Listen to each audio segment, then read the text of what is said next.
Rails part 1 definition यानी rail की परिभाषा। रेल एक गार्डर के समान है जो गाड़ियों के चलने के लिए लगातार समतल सतह प्रदान करती है। नंबर 2 फंक्शन ऑफ रेल, रेलों के कार्य। नंबर 1 लगातार समतल सतह प्रदान करना। नंबर 2 अपने ऊपर आने वाले एक्सल भार को स्लीपर तथा गिट्टी के माध्यम से फॉर्मेशन के अधिक क्षेत्रफल पर स्थानांतरित करना। नंबर 3 रेलें पहियों के चलने के लिए लेटरल गाइड का कार्य करती हैं। नंबर 4 रेलें चिकना रास्ता प्रदान करती हैं। रेल तथा पहिए का घर्षण रबर टायर तथा कोल्टार के बीच घर्षण का लगभग 1/5 होता है। रेलें त्वरण तथा मंदी के दौरान ब्रेक लगने से उत्पन्न ब्रेक बल तथा ऊर्ध्वाधर बल के कारण उत्पन्न प्रतिबल को सहन करती हैं। 3 टाइप्स ऑफ रेल, रेलों के प्रकार। रेलें 3 प्रकार की होती हैं। डबल हेडेड रेल यानी डबल सिरे वाली rail, bull headed rail. Number 3 समतल सतह वाली रेलें यानी फ्लैट फुटेड रेल्स। नोट: उपरोक्त 2 यानी डबल सिरे वाली तथा बुल हेडेड रेलें अब प्रचलन से बाहर हो चुकी हैं। नंबर 2 भारतीय रेलवे में फ्लैट फुटेड रेलों को मानक रेल माना गया है तथा रेल की मानक लंबाई 13 मीटर होती है। पार्ट्स ऑफ रेल, रेल के भाग। रेलों के 3 भाग होते हैं। नंबर 1 रेल हेड गाड़ियों के चलने हेतु चिकनी सतह प्रदान करता है। Bed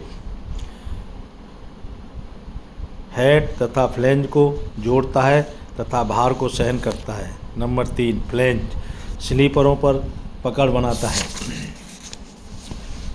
types of rail section, rail सेक्शनों के प्रकार। भारतीय रेलवे में निम्नलिखित रेल सेक्शन की रेलों का उपयोग किया जाता रहा है।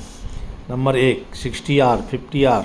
Number 2 75R 90R।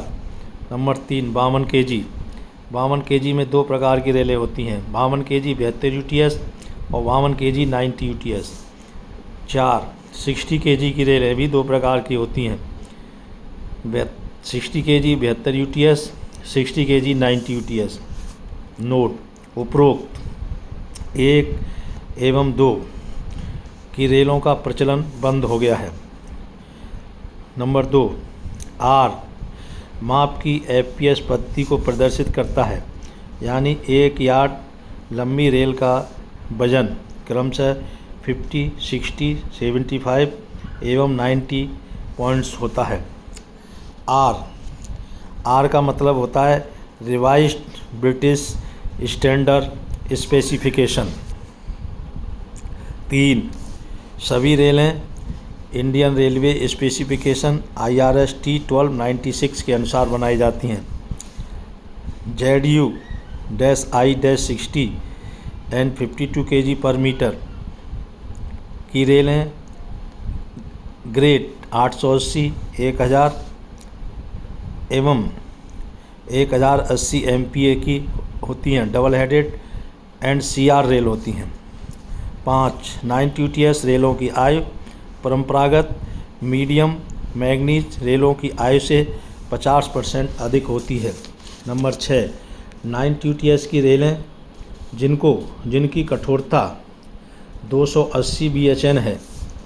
Medium manganese 72 UTS जिनकी कठोरता 230 BHN होती है से अधिक अच्छी होती हैं।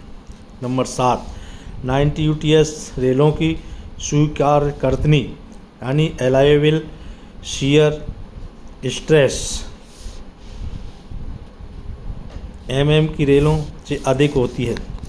मीडियम मैग्नीज रेल्स 72 UTS की शियर स्ट्रेस 18 kg पर मिलीमीटर स्क्वायर होती है, जब 90 UTS बियर रेजिस्टेंस रेल की शियर स्ट्रेस 22.5 kg पर मिलीमीटर स्क्वायर होती है।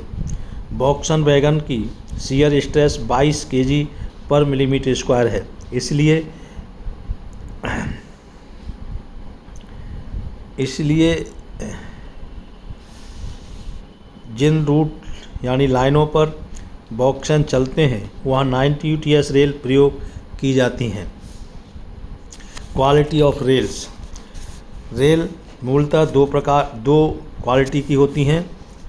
Number 1 primer quality, number 2 industrial use rails यानी IU रेल्स। इन रेलों में के रासायनिक कंपोजिशन प्राइम रेलों के समान होता है, केवल विमाओं में मामूली अंतर होता है। इन रेलों का उपयोग इंडस्ट्रियल साइडिंग में, जहां गति 50 kmph तक होती है, किया जाता है। Wait of rails and section. रेलों का भार एवं सेक्शन। रेलों का भार एवं सेक्शन निम्न बातों पर निर्भर करता है। नंबर 1 अधिकतम धुराभार यानी मैक्सिमम एक्सल लोड। नंबर 2 अधिकतम अनुमोदित गति यानी मैक्सिमम परमिसिबल स्पीड। नंबर 3 अधिकतम यातायात घनत्व यानी maximum traffic density. Number 4 sleeper घनत्व स्लीपर डेंसिटी। नंबर 5 गिट्टी कुशन यानी बैलास्ट कुशन। नंबर 6 अन्य फैक्टर्स अदर मिसलेनियस फैक्टर पर निर्भर करती हैं। Relation of axle load with weight of rails. Rail के भार तथा एक्सल लोड में संबंध। नंबर 1 इन FPS यूनिट में मैक्सिमम एक्सल लोड बराबर होता है 560 गुणे weight of rail in LBS per metre. In MKS unit maximum axle load बराबर 510 गुणे weight of rails in kg per metre.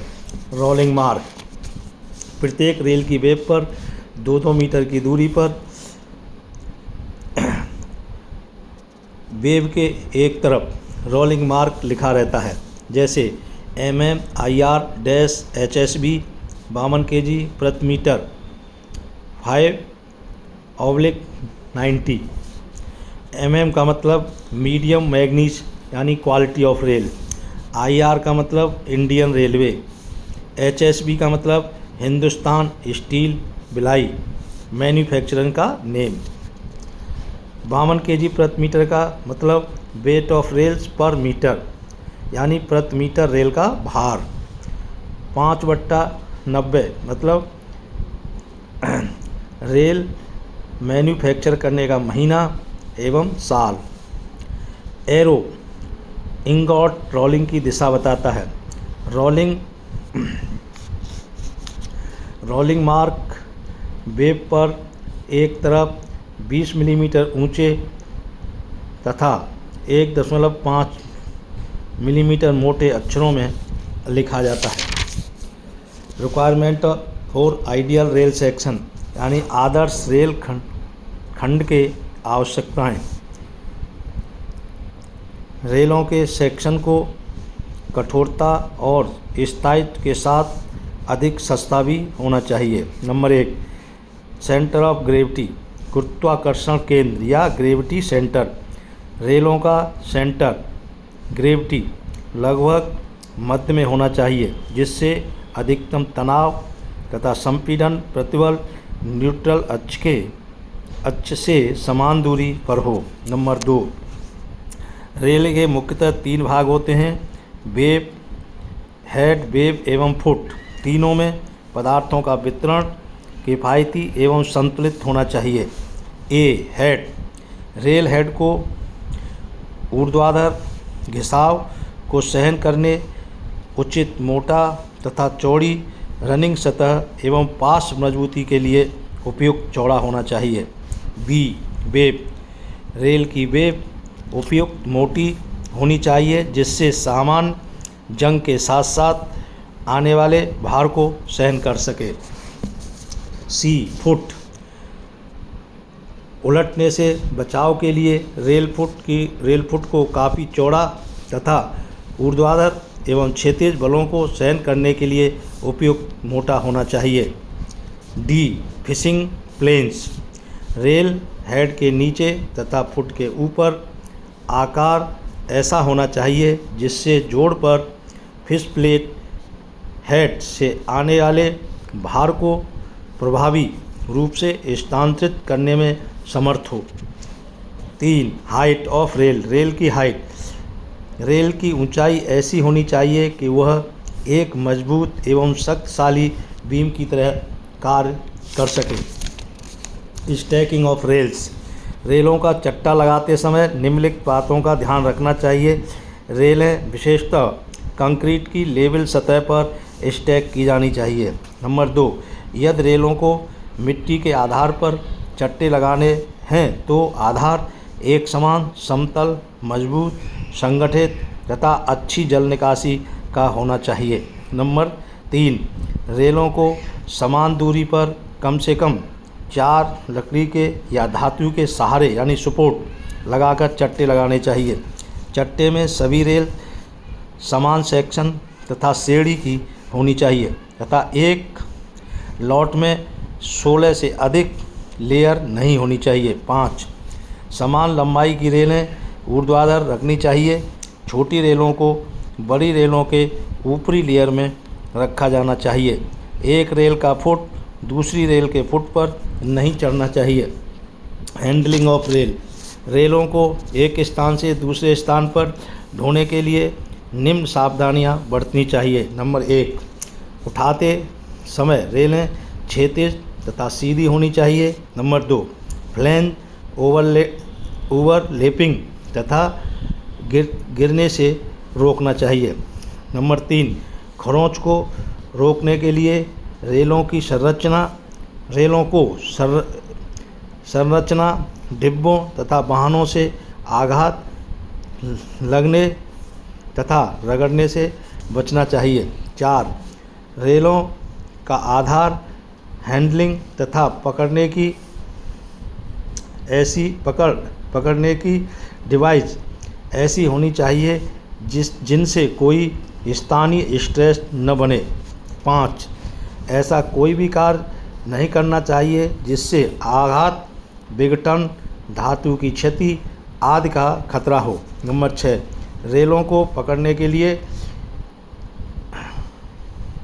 Round link chain की जगह फ्लैट परंपरागत लिंक का उपयोग करना चाहिए। नंबर 7, सिरे की पकड़ों के बाहर लटके यानी ओवरहैंगिंग भाग की लंबाई बीच की पकड़ों के बीच लंबाई के आधे से अधिक नहीं होनी चाहिए। मानक लंबाई यानी 13 मीटर की रेल के लिए ओवरहैंगिंग की लंबाई 3.25 मीटर होती है। नंबर 8, रेलों को कंधे या सिर पर रखकर नहीं ढोना चाहिए। नंबर 9, रेलें समतल स्लीपरों पर जड़ना चाहिए। नंबर 10, रेलों को हथौड़े से पीटकर नहीं बिठाना चाहिए। नंबर 11, रेलों पर कोई भी छेनी या पंचू से निशान नहीं लगाना चाहिए। Thank you.